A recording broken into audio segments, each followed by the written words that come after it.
Vamos aqui então começar mais um vídeo. Nesse vídeo eu gostaria de pautar sobre alguns conceitos que eu gostaria de trabalhar e aplicar no sistema. Vamos começar com o sistema de energia. Uma coisa que a gente vê bastante por sistemas de energia por aí, em outras obras, principalmente em sistemas feitos de anime, é que eles são muito voltados para sistema de mana. O que seria um sistema de mana? Seria que você tem uns pontos fixos para gastar durante o dia. E assim que esses pontos acabam, você tem que fazer um descanso longo, tem que passar um grande período de tempo para recuperá-los. Entende? Ou seja, é como se você tivesse uma reserva de energia, de mana, de energia amaldiçoada para se usar durante o período do dia, entende? E isso implica como? Também faz com que as técnicas e coisas vão progredindo de acordo com o seu nível. Então, ou seja, quanto mais forte for a habilidade ou coisa que você usar, mais pontos vai gastar automaticamente, certo? Isso é um padrão. E com isso acaba sendo que a progressão de personagem também acaba sendo vedada pela quantidade de pontos de energia que você tem. O que, quando a gente traz para Jujutsu, eu sinto que talvez não funcione muito bem. Porque Jujutsu, mesmo que tenha diferença de poder absurda, mesmo que tenha gente com mais energia, menos energia, praticamente todo mundo que é um feiticeiro, a partir de um certo ponto, consegue usar qualquer tipo de técnica. Não tipo qualquer tipo de técnica que eu falo qualquer tipo de conceito Jujutsu. Você pode ver que uma expansão de domínio não é realmente baseada em números, claro que a quantidade de energia faz diferença na hora de um conflito de domínio, só que isso já é um pro outro lado. E energia reversa também não tem nada a ver com quantidade. Então, eu sinto que se a gente pegasse e colocasse esse sistema de energia no sistema. Nossa, eu falei sistema 5 vezes seguidas. Tá, se a gente pegasse e colocasse esse sistema de energia no nosso sistema de RPG, poderia acabar ficando um pouquinho coerente com a obra. E isso é uma frustração que sempre acabo vendo. Claro que tem obras que precisaria seria perfeito, encaixa perfeitamente, como que Hunter x Hunter, Naruto, Black Clover, essas obras assim. Seria realmente perfeito. Tá, e com isso então, eu cheguei na ideia da liberação de energia. Que é o seguinte, em vez da gente ter uma quantidade fixa de pontos durante o dia todo, a gente teria umas quantidades de números fixos por turno. Tipo, em vez do personagem ser uma caixa d'água, ele seria uma nascente de água. Tipo assim, em vez dele só ter uma reserva que se enche no final do dia, ele estaria produzindo frequentemente energia e a gastando. Então, no sentido de que ele estaria gerando aquela energia durante o tempo inteiro, entende? O que vem com isso então? A energia amaldiçoada, você teria um certo quantidade de pontos para gastar por turno. A ideia do conceito é essa, que com isso você consegue praticamente aplicar Jujutsu constantemente. Pontos fortes dessa ideia, e que eu acho que combina com Jujutsu. Porque, primeiramente, algo que a gente vê sobre questão de energia amaldiçoada é que os personagens acabam recuperando ela bem rápido. Claro que ela nunca volta no topo que estava antes, mas a energia amaldiçoada é praticamente uso constante. Ela não é algo que se acaba e se esvai, como em Hunter x Hunter, que se você ficar sem hora, você tem que realmente descansar por um período certo de tempo. Então, eu acho que esse conceito é mais interessante e também ele encaixa perfeitamente com outra coisa que eu disse, de trabalhar conceitos do Jujutsu sem que necessariamente o personagem tenha que ter uma quantidade grande de pontos. Por quê? Porque, junto com isso, eu pensei em criar um sistema de exaustão. Exaustão de liberação. Porque, ó, aqui eu tenho umas anotações já, então vamos dar uma olhada. Porque o uso de energia por turno. Durante o turno, o personagem usaria energia e tal, e teria energia do turno. Só que tem o estouro de liberação. O que seria o estouro de liberação? Se um turno o personagem usar toda a energia da liberação dele disponível, ele estoura a energia dele. O estouro representa a exaustão causada por causa disso. Que então, no próximo turno, em vez de ele ter, digamos que ele tenha 12 pontos de energia, em vez de ele ter 12 pontos no turno seguinte, a liberação dele vai cair para 6. Então, ou seja, o fato de ele ter gastado toda a energia no turno passado faz com que ele só tenha 6 pontos para gastar no turno seguinte. E, claro, ocorre também uma recuperação natural.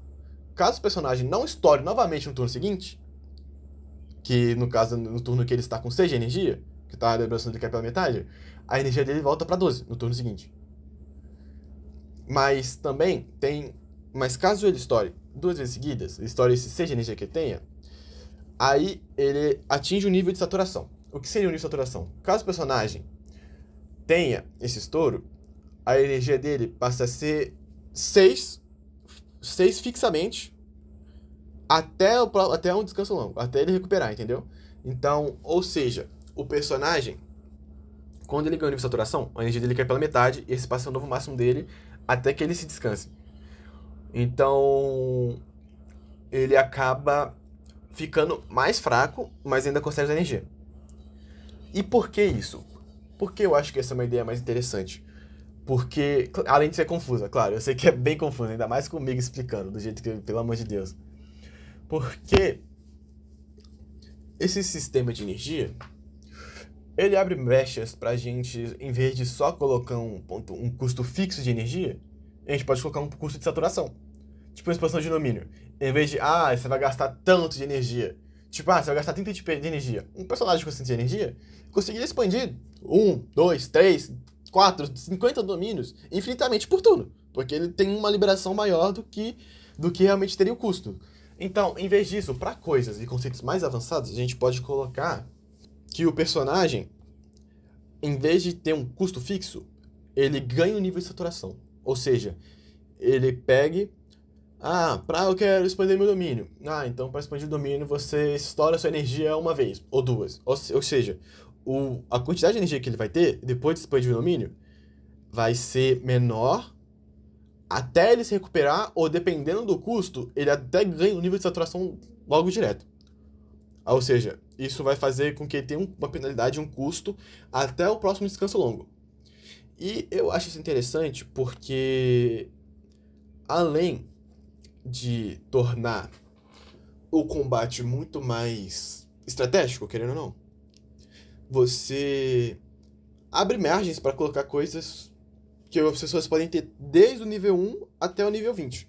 Porque se tem esse sistema, a gente pode, uma pessoa de nível 1 pode ter uma opção de domínio, uma pessoa de nível 20 também pode ter uma opção de domínio, que o funcionamento vai ser praticamente igual, os dois vão ter o mesmo tanto de nerf que teria sem, tipo, a expansão escalone sem que a penalidade escalone junto. Isso vai acontecer, ainda vai ser um problema. E assim, eu acho que consegue matar essas duas facadas. Claro, ainda tem que trabalhar, como eu disse, é um conceito que tá, eu acho que é ainda meio difícil de explicar. Tudo bem que eu não tenho a melhor oratória do mundo, mas, e além disso, parando pra pensar um pouco mais em mesa, talvez os players fiquem mais confusos na hora de jogar, principalmente quando tá como iniciante. E, querendo ou não, pra mestres que gostam de ter mais controle sobre os pontos e etc. dos personagens, acaba sendo mais complexo de você ficar lidando de um por um. Então, talvez abra um pouquinho de brecha para as pessoas roubarem. Tá, vamos pro próximo conceito. O outro conceito que eu pensei pro nosso sistema é em questão do despertar.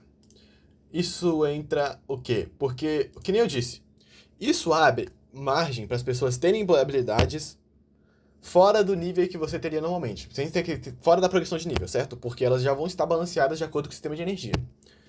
Só que, tem um porém, como que elas vão conseguir essas habilidades sem de progressão de nível?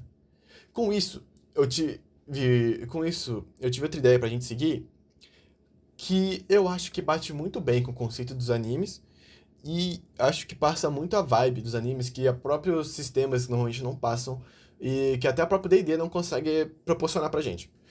Que é, os personagens têm a capacidade de evoluir no meio da luta, ou de acordo com a situação, certo? Isso meio que não é um problema, mas normalmente é uma regra muito mais informal do que formal. E para tentar transformar isso numa regra formal, eu pensei no meio de despertar. E o que seria esse despertar? Então, para isso, eu pensei em 3 tipos de despertares diferentes. Primeiro, o despertar parcial, que funcionaria como um momento de concentração máxima, um momento que esse personagem está muito concentrado no fluxo, ou que ele está muito empenhado de completar aquilo. E aí depois teria o despertar completo, que seria um entendimento de um conceito, uma virada de chave, algo que realmente tornasse o personagem para outro nível e fizesse desbloquear um poder, literalmente subir de nível. Ou desbloquear um domínio, ou uma técnica máxima. Algo nesse sentido, entende? Só que, claro, para ele acontecer também, a ideia é que ele seja bem raro, tipo, aconteça uns 2 ou 3 por campanha. Então, a ideia é que ele funcione em situações muito críticas e, claro, favoráveis para ele acontecer. Também, eu pensei no despertar ocasional. E o que seria despertar ocasional? Diferente dos outros dois, tanto o despertar completo, ele visa mais o longo prazo, o despertar parcial, ele já é uma coisa mais momentânea. O despertar ocasional seria também uma coisa mais momentânea, só que ele faria com que o seu personagem se ferrasse meio que a longo prazo, entende? É como se você estivesse abrindo mão de alguma coisa a longo prazo, como se você tivesse... É tipo a ideia de você correr mais do que você consegue e acabar ferrando o joelho no caminho, entende? Então, tipo, ele te dá um bônus, ele te dá um nível de poder acima do que você teria naquele momento, só que ele pode trazer consequências. E eu sei que, tipo, cara, é um conceito muito amplo, que fica, querendo ou não, tá muito pro RP, só que pra ficar algo mais palpável e mais fácil de exemplificar e entendível pra conseguir se alcançar também, eu pensei na gente fazer um sistema de gatilhos de despertar. Que o que seria? Colocar uns gatilhos de acordo com a criação do personagem. O personagem escolhe isso no começo da criação dele. Que quando um desses gatilhos acontecem, o personagem tá propício a ter um despertar. É um jeito meio que formalizar essa regra. Para isso eu pensei já em alguns tipos de gatilhos que eu devo estar passando aí na tela, só que eu não quero entrar muito no mérito da questão. Que nem eu disse, tô aqui para discutir mais o conceito do que realmente o o que ele faz. E com isso, esses são os conceitos que eu pensei em trabalhar e fazer o sistema rodar em volta. Como eu disse, isso aqui é só para mais apresentar o conceito do que realmente fazer algo palpável, algo entregar uma coisa como um sistema bom para vocês, porque ao mesmo tempo que eu acho que são conceitos que são interessantes, questão de desenvolvimento, escolheram ou não, balanceamento, etc, tudo e tal. Uma coisa que eu sinto é que se eu não for verbalizar o que eu espero e o que eu quero com isso antes, posso acabar me perdendo muito. Não é à toa que eu tô fazendo esse vídeo. Então, tô acabando por aqui.